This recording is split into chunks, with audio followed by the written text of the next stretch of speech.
Había algo en la forma en que la niña miraba el asfalto mojado. No era miedo, era resignación. Una niña de 7 años no debería conocer esa palabra, mucho menos vivirla. Pero ahí estaba, con sus zapatos destrozados dejando huellas rosadas en el pavimento, no de agua, sino de las ampollas que reventaban con cada paso. Y su padre, caminando adelante como si no lo notara, como si el dolor de su hija fuera menos importante que el orgullo de llegar a pie. ¿Dónde estás viendo esto? Ahora mismo. ¿Y qué hora es en tu ciudad? La carretera estatal número 18 no era famosa por nada en particular. Conectaba pueblos que la mayoría de la gente olvidaba existían. Atravesaba campos de maíz abandonados, estaciones de servicio cerradas hace décadas y kilómetros de nada absoluta. Era el tipo de camino donde podías manejar 2 horas sin ver otro vehículo. El tipo de camino donde, si algo malo te pasaba, nadie vendría a buscarte durante días. Martín Caballero conocía esa carretera mejor que las líneas de su propia mano. 32 años conduciendo el mismo trayecto. 32 años viendo el mismo paisaje transformarse con las estaciones.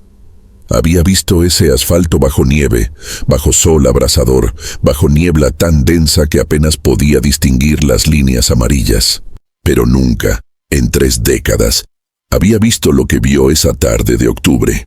Eran las 4:17 de la tarde cuando su mirada captó las siluetas. Al principio pensó que eran animales, ciervos quizás. A veces cruzaban en grupos familiares, justo antes del anochecer.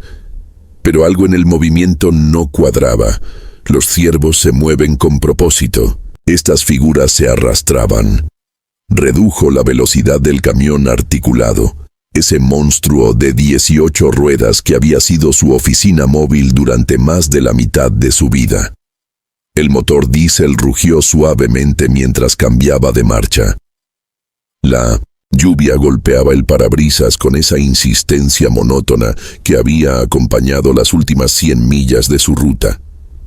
3 personas, una familia, caminando por el arcén como si fuera lo más normal del mundo, como si caminar bajo una tormenta torrencial en medio de la nada, sin refugio visible en kilómetros, fuera una decisión racional que cualquiera tomaría. El hombre iba adelante, alto, delgado hasta el punto de parecer quebradizo. Su camisa, que alguna vez fue blanca, ahora era un mapa de manchas marrones y grises. Llevaba una mochila que parecía pesar más que él mismo, los tirantes clavándose en sus hombros con tal fuerza que Martín podía ver las marcas incluso desde la distancia. No llevaba chaqueta. En octubre, con la temperatura rozando los 8 grados, detrás venía una mujer, más joven de lo que Martín esperaba. Quizás 25, quizás 30. El agotamiento tiene una forma particular de borrar los años del rostro de las personas. Llevaba a un bebé envuelto en lo que parecía ser su propia chaqueta, presionándolo contra su pecho, como si su cuerpo pudiera generar suficiente calor para ambos. Su otra mano sostenía la de la niña. La niña. Dios santo. La niña. Martín había visto muchas cosas en la carretera. Había visto accidentes que lo perseguían en sueños. Había visto pobreza, desesperación. El tipo de escenas que te hacen cuestionar si existe algo de bondad en el mundo. Pero nunca había visto a una niña caminar con esa particular combinación de determinación y derrota. Cada paso parecía una negociación entre su voluntad de continuar y su cuerpo, rogándole que se rindiera. Sus zapatos, si es que podían llamarse así, eran básicamente cartón mojado atado con cordones rotos. Los pantalones le quedaban cortos, revelando tobillos hinchados y llenos de rasguños. Pero fue su expresión lo que partió algo dentro del pecho de Martín. No lloraba. Los niños de 7 años deberían llorar cuando les duele. Deberían quejarse, protestar, exigir que alguien arregle la injusticia de su sufrimiento. Esta niña simplemente ponía un pie delante del otro, mirando el horizonte como si supiera, como si ya hubiera aceptado, que el horizonte nunca se acercaría. Martín presionó el freno con más fuerza de la necesaria.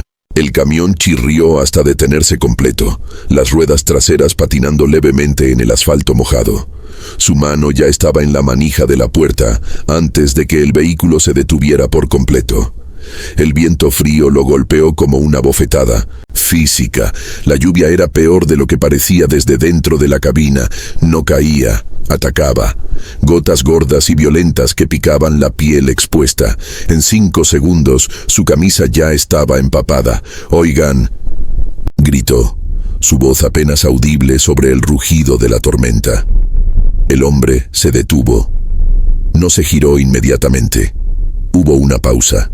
Un momento de cálculo visible incluso en la tensión de sus hombros. Cuando finalmente se volvió, Martín vio algo que le heló la sangre más que el clima. Miedo, puro, instintivo, animal miedo.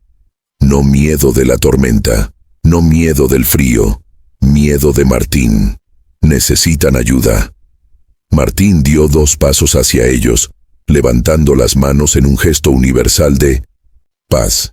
«Tengo espacio en la cabina. Puedo llevarlos al próximo pueblo». El hombre no respondió. Sus ojos, hundidos, rodeados de ojeras tan oscuras que parecían moretones, recorrieron el camión, luego a Martín, luego de vuelta al camión, calculando, evaluando, el peso de alguna decisión invisible presionando sobre él con tanta fuerza que Martín casi podía verlo encorvarse bajo ella. «No necesitamos nada», dijo finalmente el hombre. Su voz era áspera, como si no la hubiera usado en días. «Estamos bien». La mujer, que hasta ese momento había permanecido inmóvil como una estatua, cambió levemente su postura. Martín la vio presionar sus labios juntos, un músculo tensándose en su mandíbula. No dijo nada, pero su silencio gritaba: «Con respeto, señor». Martín eligió sus palabras cuidadosamente. «No parecen estar bien. Están empapados. Hace frío. Y el próximo pueblo está a 40 kilómetros en esa dirección». Señaló adelante, hacia donde el camino desaparecía en una cortina de lluvia gris. «Podemos caminar». El hombre levantó la barbilla, ese gesto universal de orgullo masculino herido. «No somos mendigos». Ahí estaba el verdadero obstáculo. No era desconfianza de Martín como persona. Era algo más profundo, más corrosivo. Era el tipo de orgullo que nace cuando has perdido todo lo demás. Cuando tu dignidad es lo único que te queda, la proteges como un animal herido, protege su última extremidad funcional. Nunca dije que lo fueran. Martín mantuvo su voz calmada, neutral.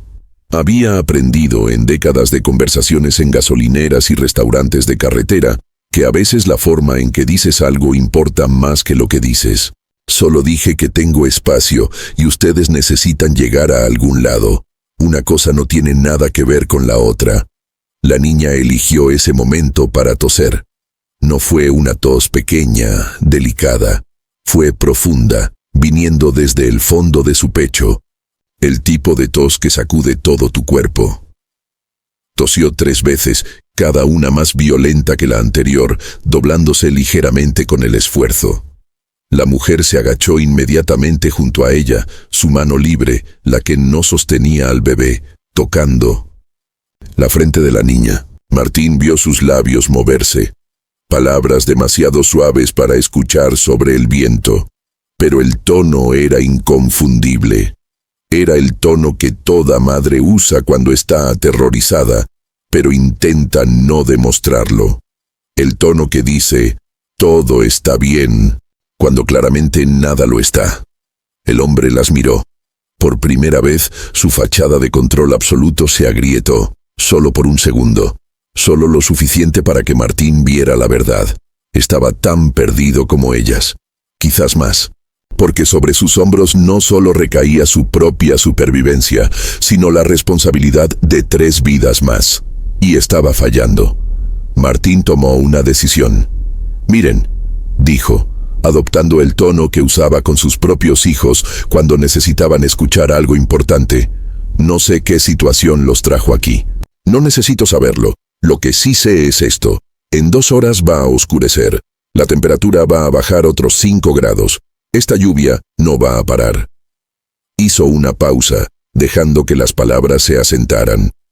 Y esa niña va a enfermarse si no lo está. Ya.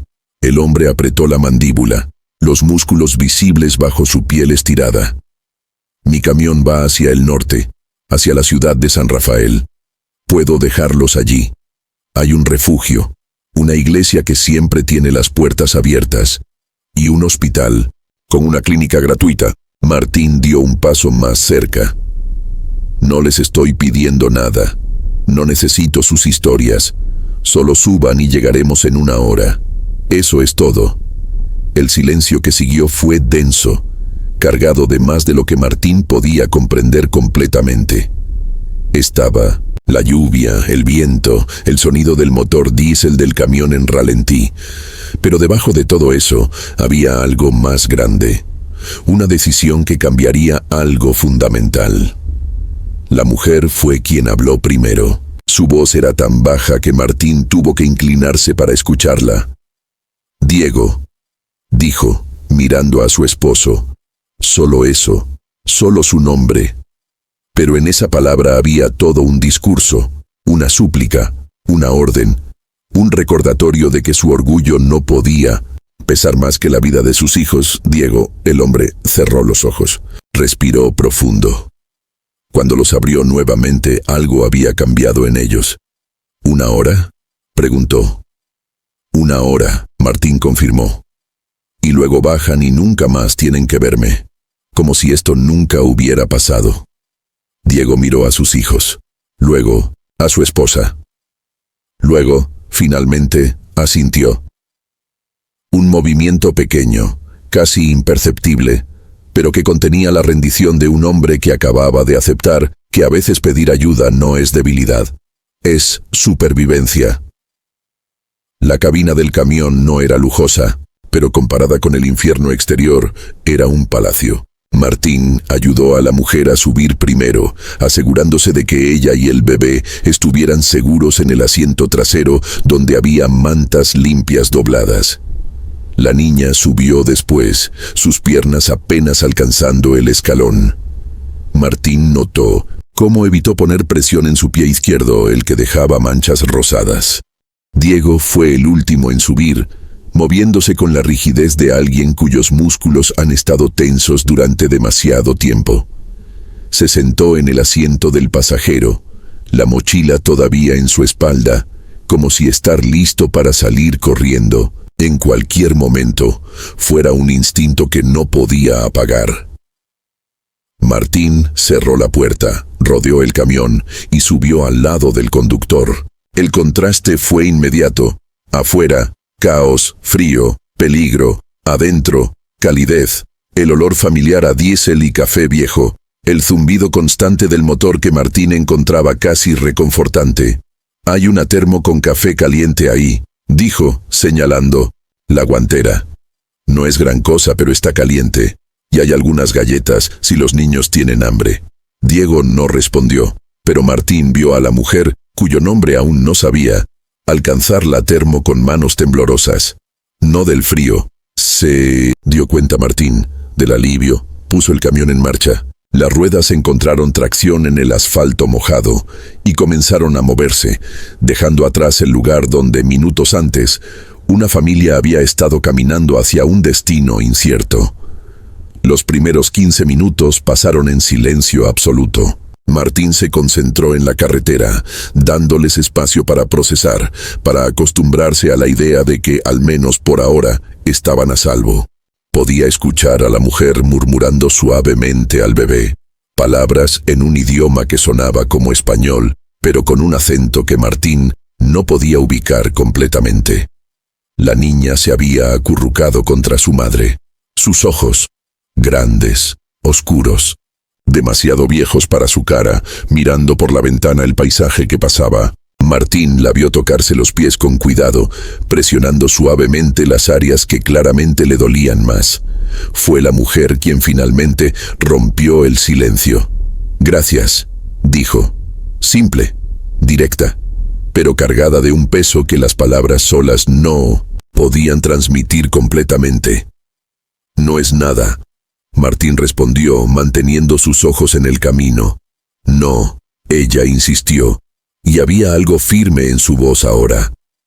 «No es nada, es todo». Martín no supo qué responder a eso, así que no dijo nada. Otros 10 minutos pasaron. El camión devoraba kilómetros, la lluvia comenzando a disminuir levemente a medida que se alejaban de la peor parte de la tormenta. Martín vio un letrero, verde brillante reflejando las luces delanteras. San Rafael, 35 Intulin. «¿Cuánto tiempo llevan caminando?», preguntó, la pregunta saliendo antes de que pudiera pensarla mejor. Diego se tensó visiblemente, pero fue la mujer quien respondió. 3 días, dijo. «Desde que el autobús nos dejó». «¿El autobús los dejó?». Martín frunció el ceño sin comprender. «Nos quedamos sin dinero». La voz de ella era monótona ahora, como si estuviera recitando hechos que habían perdido su poder de herirla a través de la repetición.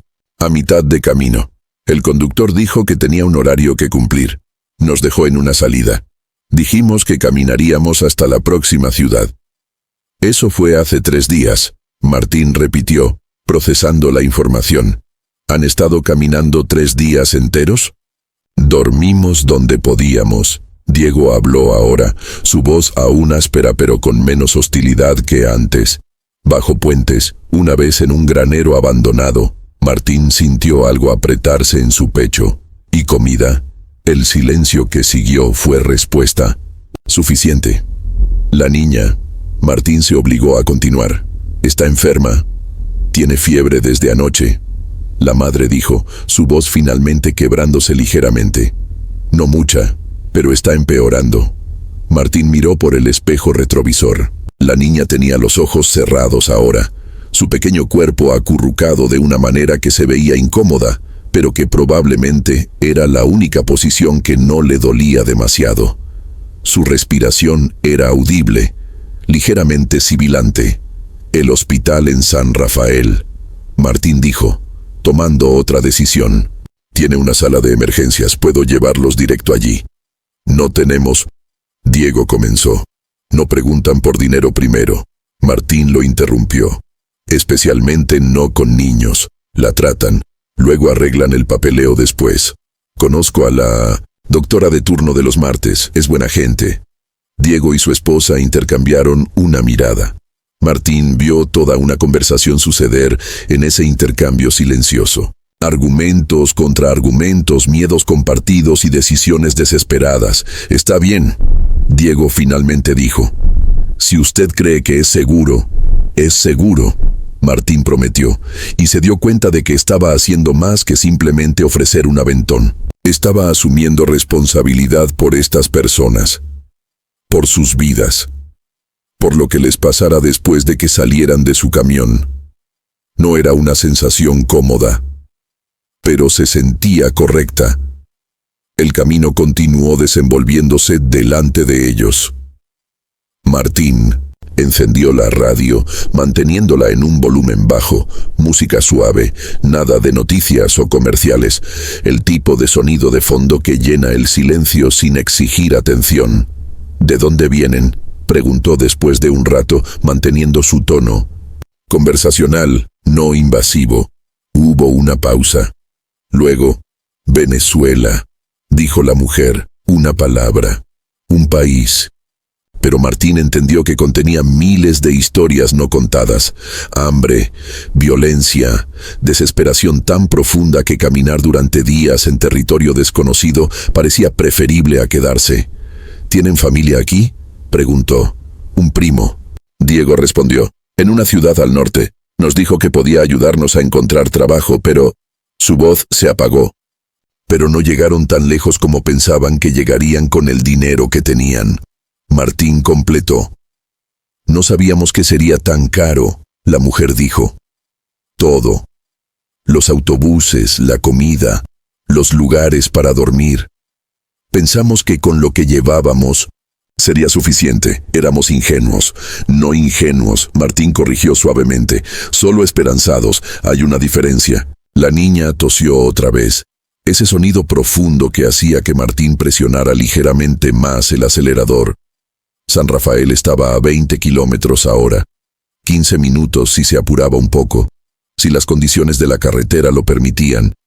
¿Cómo se llama?, preguntó mirando a la niña por el espejo. Valeria. Su madre respondió, pasando sus dedos por el cabello húmedo de la niña. Tiene 7 años. ¿Y el bebé? Mateo. 5 meses. Hermosos nombres, Martín dijo, y lo decía en 1900. ¿Serio? ¿Usted tiene hijos?, Diego preguntó. Era la primera vez que mostraba curiosidad sobre Martín, la primera grieta real en su armadura defensiva. 3, Martín respondió. 2 niñas y un niño. Ya están grandes ahora. La mayor tiene 24. Estudia medicina. La del medio está en la universidad estudiando ingeniería, y mi hijo, el más joven, acaba de cumplir 19. Trabaja conmigo a veces aprendiendo el negocio. Debe estar orgulloso. La mujer dijo suavemente. Lo estoy, Martín admitió. Pero no siempre fue fácil. Hubo años donde apenas podíamos pagar las cuentas. Años donde me preguntaba si alguna vez sería suficiente lo que podía darles. Hizo una pausa, eligiendo sus siguientes palabras. Con cuidado. Pero uno hace lo que puede. Sigue adelante. Por ellos. Diego asintió lentamente. Algo en su expresión suavizándose marginalmente. Las luces de San Rafael comenzaron a aparecer en el horizonte. Primero solo un resplandor difuso contra las nubes bajas, luego formas más definidas, edificios, postes de luz, las señales de neón de gasolineras y restaurantes, civilización. Martín navegó por las calles con la familiaridad de alguien que había hecho este viaje cientos de veces. Pasó el centro comercial, la plaza principal, 3 semáforos, y luego giró a la izquierda hacia donde el letrero azul y blanco anunciaba Hospital General San Rafael, emergencias. Estacionó el camión en el área de carga, ignorando las señales que decían que era solo para ambulancias. Ya lidiaría con eso si alguien se quejaba. Llegamos, anunció, apagando el motor. Diego miró el edificio con algo que parecía mitad esperanza, mitad terror. Voy a entrar primero. Martín, dijo, voy a hablar con alguien en recepción, explicar la situación. Ustedes esperen aquí, manténganse abrigados. Regreso en 5 minutos. Salió del camión antes de que pudieran objetar, cerrando la puerta firmemente detrás de él. La lluvia había disminuido a una llovizna fina, pero el aire seguía siendo cortante y frío. Las puertas automáticas de emergencias se abrieron con un siseo y Martín entró en el resplandor fluorescente del hospital. El olor familiar lo golpeó inmediatamente. Desinfectante, café institucional y ese particular aroma a ansiedad humana que impregna todas las salas de emergencia del mundo. La recepcionista levantó la vista cuando él se acercó. Era joven, probablemente recién salida de la escuela de enfermería, con el tipo de expresión que sugería que había visto suficiente drama humano en los últimos meses para durar toda una vida. Buenas tardes, Martín dijo apoyando sus manos en el mostrador. Necesito ayuda con algo delicado. Ella arqueó una ceja. ¿Delicado cómo? Tengo una familia en mi camión. Inmigrantes. Han estado caminando durante días. La niña está enferma, probablemente con neumonía inicial. Necesitan atención, pero... Hizo una pausa. Probablemente no tienen documentos. Definitivamente no tienen dinero. La recepcionista suspiró, pero no era un suspiro de frustración. Era el suspiro de alguien que ha estado exactamente en esta situación antes. ¿Qué tan enferma está la niña?, preguntó, sus dedos ya moviéndose hacia el teclado. Fiebre, tos profunda, dificultad para respirar. Ha estado bajo la lluvia durante días. Tráigalos, dijo simplemente. Dejaré que la doctora Mendoza sepa que vienen. Ella está de turno esta noche. Les echará un vistazo. Sin hacer preguntas, Martín necesitaba estar seguro. Preguntaremos lo que necesitemos médicamente. La recepcionista dijo, su tono volviéndose más firme. El resto, bueno, hay programas, recursos. No es la primera vez que vemos esto, y no será la última. Sus ojos se encontraron con los de Martín. Pero necesito que entienda. Podemos tratar a la niña. Podemos asegurarnos de que estén médicamente bien. Lo que pasa después, hacia dónde van, cómo resuelven su situación legal. Eso está más allá de lo que podemos hacer. Aquí. Entiendo, Martín dijo. Solo necesitan esta noche. Solo necesitan que alguien cuide de la niña. Entonces tráigalos adentro. Martín regresó al camión, donde 4 pares de ojos lo observaban con la intensidad de personas cuyas vidas dependen de las siguientes palabras que escucharían. Todo listo, dijo, abriendo la puerta. La doctora los va a ver. No hay problema. La paz. Transformación en el rostro de la madre fue inmediata. No sonrió. Estaba demasiado agotada para eso, pero algo en sus ojos cambió. Alivio. Gratitud tan profunda que era casi dolorosa de presenciar. Diego ayudó a bajar a su esposa, quien sostenía a Mateo con un brazo y guiaba a Valeria con el otro. Martín tomó la mochila de Diego sin preguntar, ignorando la breve expresión de pánico en el rostro del hombre.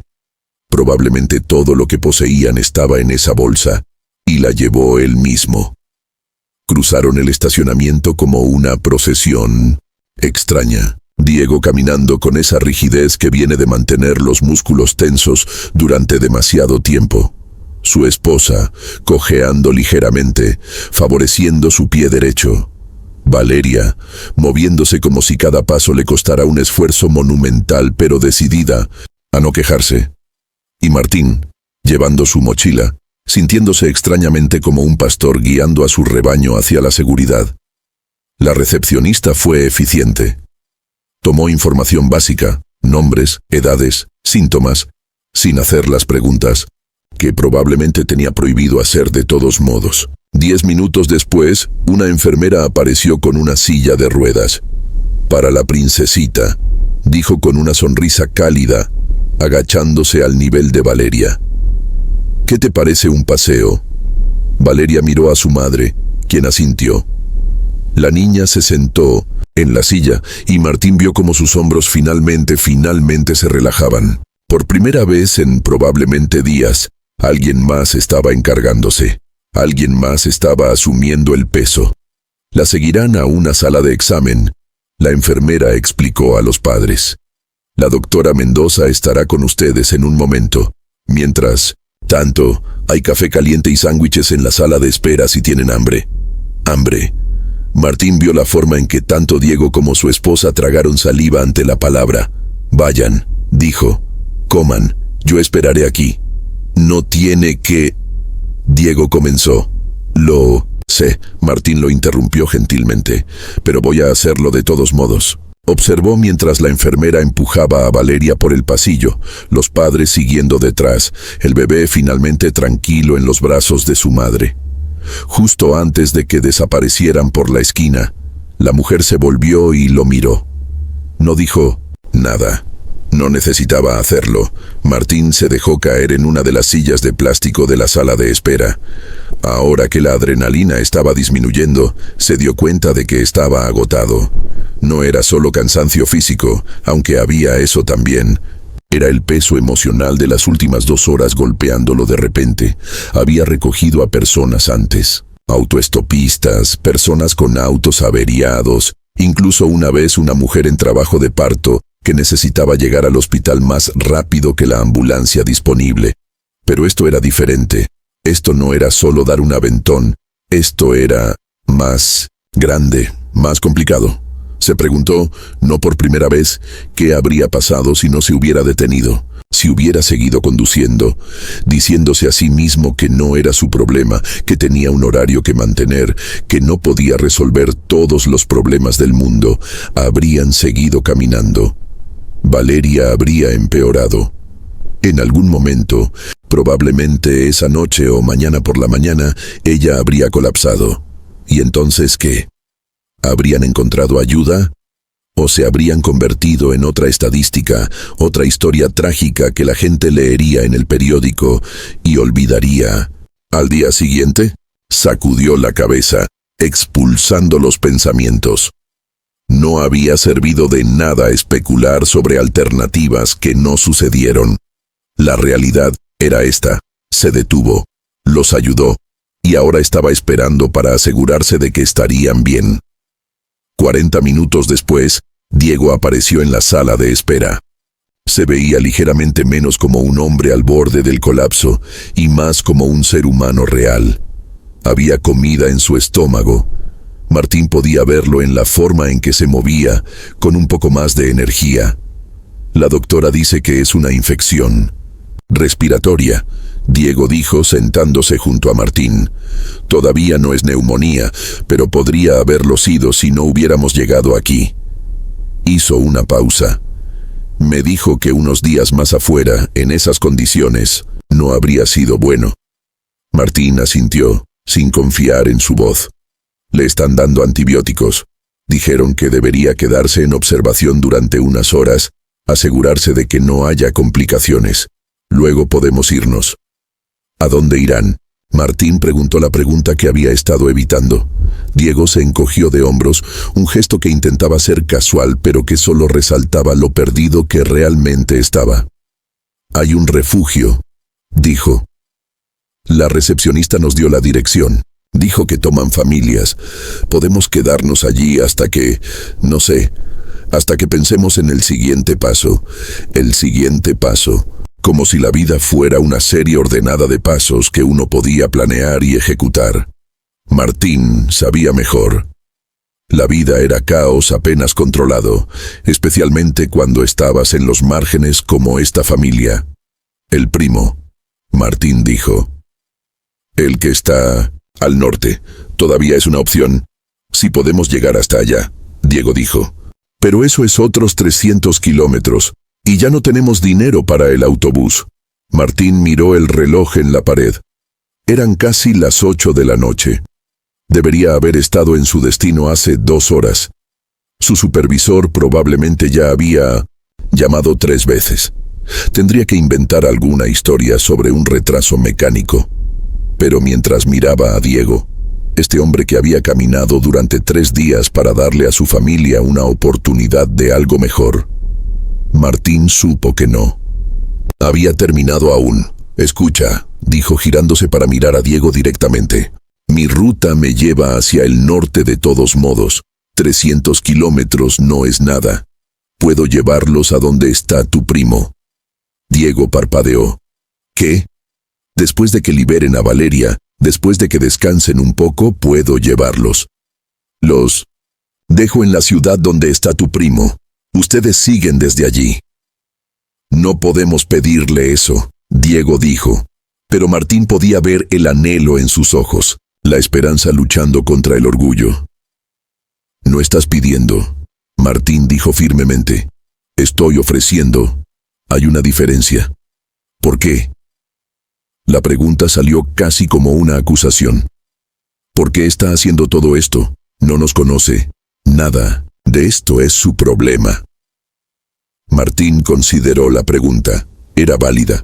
¿Por qué estaba haciendo esto? Podía decir que era lo correcto. Podía decir que era lo que cualquier persona decente haría, pero la verdad era más complicada que eso. Hace 20 años. Martín comenzó lentamente. Perdí mi trabajo. La empresa para la que trabajaba cerró. De la noche a la mañana. Sin aviso. Tenía 3 hijos pequeños, una hipoteca, y de repente ningún ingreso. Diego escuchaba, su expresión cautelosa pero atenta. Traté de encontrar trabajo, cualquier cosa, pero fue durante una recesión. No había nada. Nuestros ahorros se agotaron. En 2 meses empezamos a vender cosas, muebles, el auto de mi esposa, joyas que habían estado en su familia durante generaciones. Martín se detuvo, el recuerdo todavía amargo después de todos estos años. Llegó un punto en que no podíamos pagar el alquiler. El casero nos dio 2 semanas para irnos. 2 semanas. Con 3 niños. Respiró profundo. No sabía qué hacer. Estaba considerando opciones desesperadas. El tipo de cosas en las que nunca pensé que me vería obligado a pensar. ¿Qué pasó? Diego preguntó en voz baja. Un vecino, Martín dijo. Un tipo que apenas conocía. Nos había visto mudándonos, supongo. Una noche apareció en nuestra puerta. Dijo que tenía un amigo que dirigía una empresa de transporte. Estaban contratando conductores. No era glamoroso, las horas eran largas, pero pagaba decentemente. Él te consiguió el trabajo, Diego dijo. Me consiguió la entrevista. Martín corrigió. Tuve que conseguir el trabajo yo mismo, pero sí me dio la oportunidad. Y esa oportunidad cambió todo. Conseguí el trabajo. Comenzamos a recuperarnos. Eventualmente pude comprar mi propio camión, comenzar mi propio negocio pequeño. Mis hijos nunca tuvieron que saber lo cerca que estuvimos del desastre. Por eso nos está ayudando, Diego dijo, porque alguien te ayudó a ti. Parcialmente, Martín admitió, pero también porque cuando te ves a ti mismo en alguien más, cuando reconoces esa desesperación particular, ese sentimiento de que estás a un mal paso del borde, no puedes simplemente alejarte, o al menos, yo no puedo. Diego no dijo nada por un largo momento. Luego, lentamente, extendió su mano. Diego Ramírez, dijo. Martín tomó la mano ofrecida. Martín, caballero. Se sentaron en silencio durante unos minutos, el apretón de manos sirviendo como una especie de pacto silencioso entre ellos. Mi esposa se llama Sofía, Diego finalmente dijo. No sé si mencioné eso. No lo hiciste, Martín dijo con una pequeña sonrisa. Ella es más fuerte que yo, Diego continuó, algo de tensión dejando sus hombros mientras hablaba. Cuando las cosas se pusieron mal en casa, y cuando digo malas, quiero decir que no había comida, que había violencia en las calles todos los días que nuestros vecinos desaparecían en medio de la noche, fue ella quien dijo que teníamos que irnos. Yo quería quedarme, seguir intentándolo, pero ella hizo una pausa. Ella dijo que quedarse era rendirnos, que irnos era luchar. Tiene razón, Martín dijo. Lo sé, ahora lo sé, pero es difícil. Dejar todo lo que conoces, todos a los que amas. Convertirte en esto, gesticuló vagamente hacia sí mismo. Sin hogar, desesperado, dependiente de la amabilidad de extraños. No estás sin hogar, Martín dijo firmemente. Estás en tránsito. Hay una diferencia. Sin hogar es cuando has renunciado. En tránsito es cuando todavía estás luchando para llegar a algún lado mejor. Diego consideró eso. Luego asintió lentamente. La doctora Mendoza apareció 1 hora más tarde con buenas noticias. La fiebre de Valeria estaba bajando. Los antibióticos estaban funcionando. Con descanso adecuado y manteniéndose seca y caliente, estaría bien. Recomendaría quedarse en algún lugar por unos días, dijo la doctora, solo para asegurarse de que la infección no regrese, pero médicamente estará bien. El refugio al que la recepcionista los había referido estaba a solo 15 minutos. Martín los llevó allí, estacionando el camión frente al edificio modesto que alguna vez había sido una escuela antes de ser convertido en albergue temporal. Sofía sostenía a Valeria, quien ahora estaba dormida, su respiración mucho más fácil que antes. Diego llevaba a Mateo y Martín cargaba nuevamente su mochila. Adentro, una mujer mayor con cabello gris y una sonrisa cálida los recibió. Su nombre era Hermana Teresa, y había estado dirigiendo el refugio durante 20 años. «Tenemos espacio», dijo después de escuchar su situación. «Una habitación familiar. No es lujo, pero hay camas limpias, una ducha caliente, y el desayuno se sirve a las 7». Sofía se echó a llorar. No sollozos dramáticos, solo lágrimas silenciosas corriendo por sus mejillas mientras asentía, incapaz de hablar. La hermana Teresa las llevó arriba, mostrándoles la pequeña habitación con 2 camas individuales, un baño adjunto y, milagrosamente, una cuna para Mateo. Martín se quedó en la puerta, sintiéndose de repente como un intruso en este momento privado. «Gracias», Sofía finalmente logró decir, girándose hacia él. «Gracias no es suficiente, nunca será suficiente para lo que hizo hoy». «Cuiden de Valeria», Martín dijo. «Eso es suficiente». «La llevaremos al norte», Diego dijo. «Mañana sí, todavía está ofreciendo». «Estaré aquí a las 9 de la mañana», Martín prometió. «Descansen, coman, dejen que Valeria se recupere. Mañana será un día mejor». Salió del refugio, el frío nocturno golpeándolo mientras caminaba de regreso a su camión. Se sentó en el asiento del conductor durante un largo momento, sin arrancar el motor, solo procesando todo lo que había sucedido en las últimas horas. Su teléfono había estado vibrando intermitentemente. Mensajes de su supervisor, su esposa, preguntando dónde estaba. Tendría que lidiar con eso, inventar explicaciones, probablemente enfrentar alguna penalización por el retraso en la entrega. Pero mientras encendía el motor y se dirigía hacia su hotel habitual, el lugar barato, donde siempre se quedaba en San Rafael, Martín se dio cuenta de que no se arrepentía de nada. A veces la vida te pone en el camino de alguien que necesita ayuda. Y a veces, si tienes suerte, eres lo suficientemente sabio para detenerte. La mañana llegó gris pero sin lluvia. Martín se despertó a las 6, se duchó, se vistió y condujo hasta una panadería local donde compró una caja de pan dulce, un galón de leche y algunas frutas. Pequeñas cosas, pero cosas que una familia en tránsito podría necesitar. A las 9 en punto, estacionó frente al refugio. Diego ya estaba esperando afuera, la mochila a sus pies, Sofía a su lado con Mateo y Valeria, luciendo infinitamente mejor que la noche anterior, de pie entre ellos. «Buenos días», Martín saludó. «¿Todos listos?» «Listos», Diego confirmó. El viaje al norte tomó 4 horas. Martín puso música suave. Se detuvo una vez para que todos pudieran estirar las piernas y usar el baño, y compartió el pan dulce que había comprado. Valeria, ahora sintiéndose mejor, hizo preguntas. ¿Cómo funciona un camión tan grande? ¿A cuántos lugares había viajado Martín? ¿Tenía mascotas? Martín respondió cada pregunta pacientemente, agradecido de ver a la niña actuando como una niña normal, en lugar de la pequeña anciana resignada de ayer. Cuando llegaron a la ciudad donde vivía el primo de Diego, eran casi las 2 de la tarde. Diego dio instrucciones y Martín navegó por calles desconocidas hasta que llegaron a un complejo de apartamentos modestos. «Este es», Diego dijo, su voz conteniendo algo que no había estado ahí antes. «Esperanza.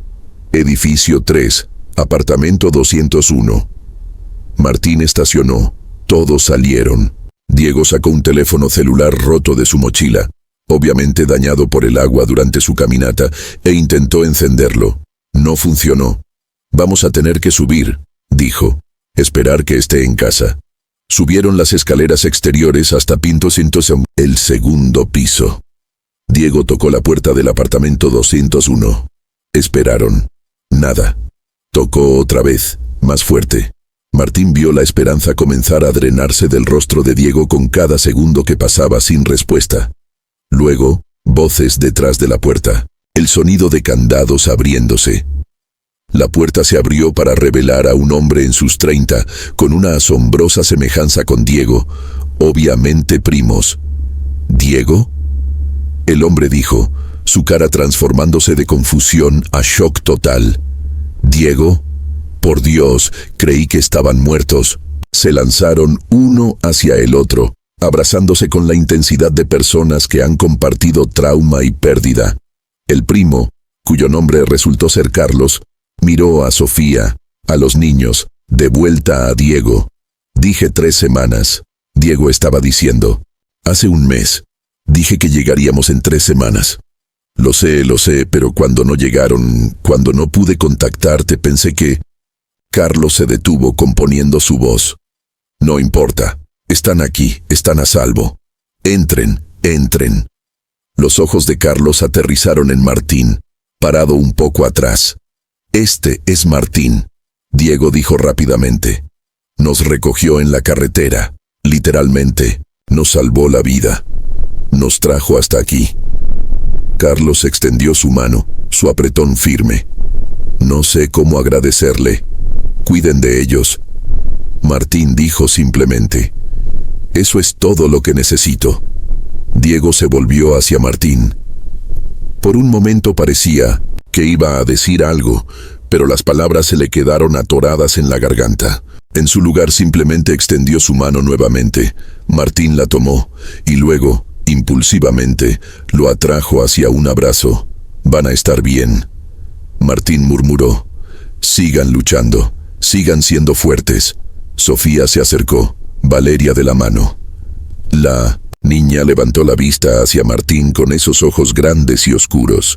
Gracias por ayudarnos, dijo con su voz pequeña. Martín se agachó a su nivel. De nada, princesa. Ahora cuídate. Toma tu medicina. Y sigue siendo valiente, ¿está bien? Valeria asintió solemnemente. Martín se enderezó, miró a cada uno de ellos por última vez. Esta familia que había entrado en su vida solo 24 horas antes, pero que de alguna manera se sentía infinitamente importante. Y luego se dirigió de regreso a su camión. Mientras se alejaba, los vio en el espejo retrovisor. Carlos tenía su brazo alrededor de Diego. Sofía sostenía a Mateo. Valeria agitaba su mano con entusiasmo.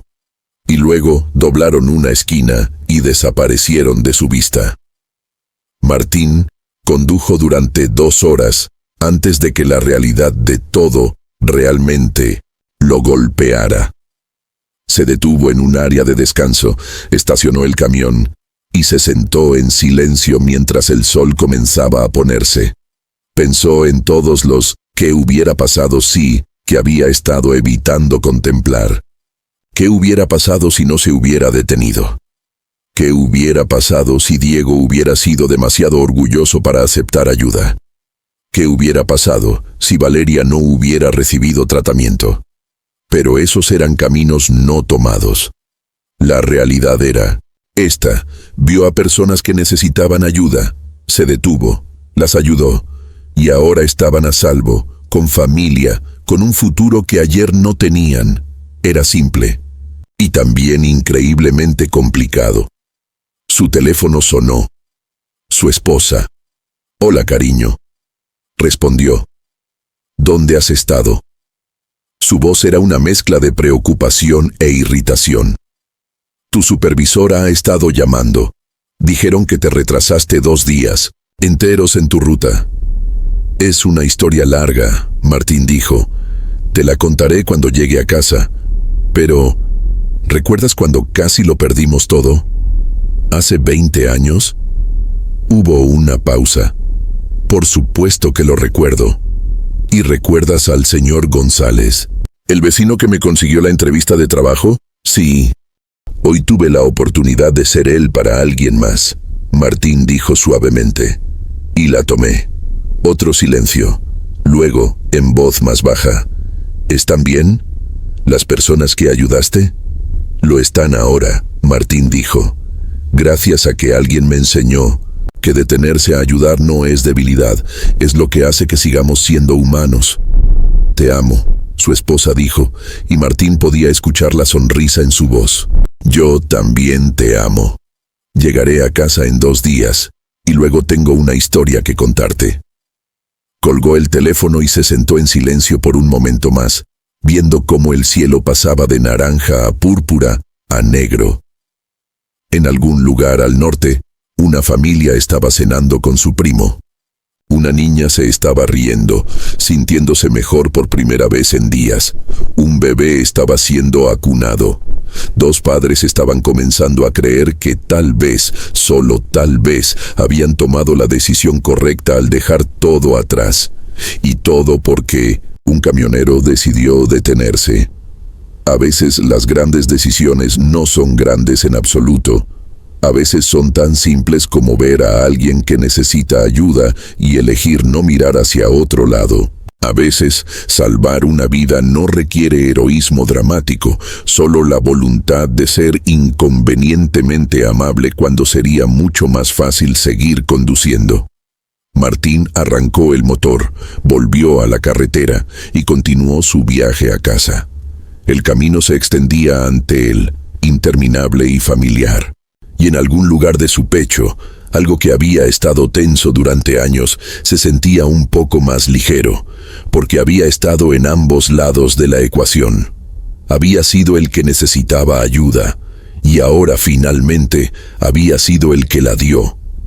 Ambos, se dio cuenta, cambiaban algo fundamental en quién eres. La carretera estatal número 18 continuaba extendiéndose en ambas direcciones.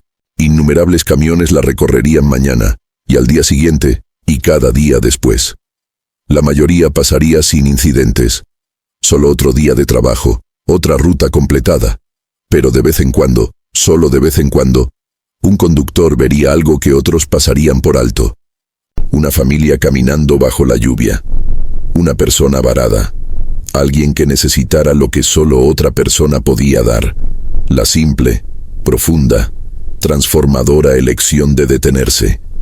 Y tal vez, si éramos afortunados, habría suficientes personas dispuestas a hacer esa elección. Suficientes Martínez en el mundo para cada Diego, cada Sofía, cada Valeria que necesita que alguien vea su humanidad y responda con la propia. No era suficiente para arreglar todo lo que estaba roto en el mundo. Ni siquiera estaba cerca, pero era algo. Y a veces, algo es suficiente. Martín condujo hasta la noche, el ronroneo constante del motor como una melodía familiar. Mañana habría papeleo que completar, explicaciones que dar, posibles penalizaciones que enfrentar. Pero esta noche, solo había la carretera, las estrellas comenzando a aparecer sobre él, y el conocimiento tranquilo de que cuando importaba, cuando la vida le presentó una elección entre conveniencia y compasión, había elegido correctamente. Y esa elección, esa simple, complicada, profundamente humana elección, resonaría de maneras que nunca conocería completamente.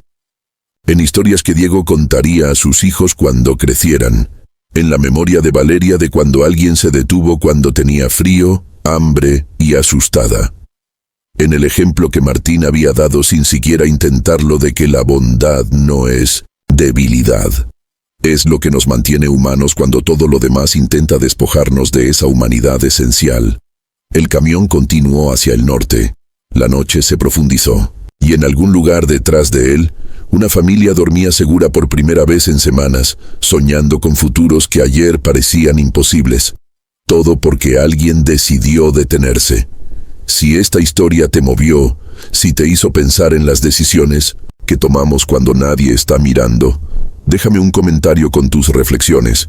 Y si crees que más personas deberían escuchar historias sobre lo mejor de la humanidad, considera suscribirte. A veces necesitamos recordar que en un mundo que puede sentirse oscuro, todavía hay luces brillando en la carretera.